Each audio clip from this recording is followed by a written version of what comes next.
Hey Mark, what can you tell me about inline method? So inline method is kind of interesting. It's almost like a refactoring that you would at first be like, wait, do I really want to use this?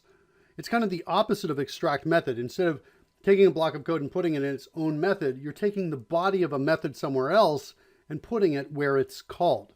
Sure. So for example, here, it might be useful in this get volume of sphere.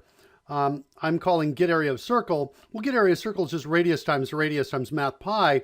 If I put it here, I'll have three radiuses times each other, and I might want to call math.pow to get the power of that time to the third power. Mm-hmm. Yeah. Right? And so what I would do is I just hit the CodeRush key here, and I choose inline method, and there it's going to bring in those radius, and then I can grab those three and change it to just math.pow radius comma 3. For example, I might want to do that. And in that case, it might be useful. And so there you saw it just takes the body of the method and just brings it right in there for you.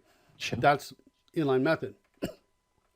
There's also a way, another use of it. I just did an undo on that, right? I'm back up here into get area of circle. Okay. If instead of putting the caret on the call, like here you saw the caret was right here on the call to it.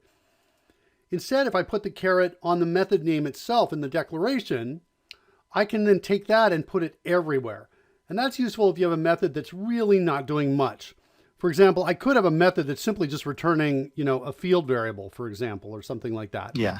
And if the method is not genuinely holding its own weight, and this doesn't happen frequently, because generally, at least for me, it's not a frequent kind of thing, but I can come in here and I can choose inline method again.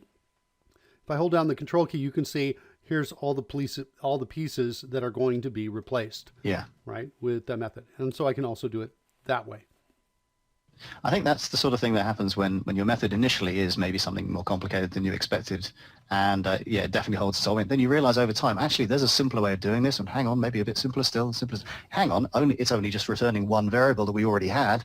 We don't need this. We can put it in line. Exactly. And that does happen from time to time. And when that happens to you, you have a nice, fast way to fix that problem.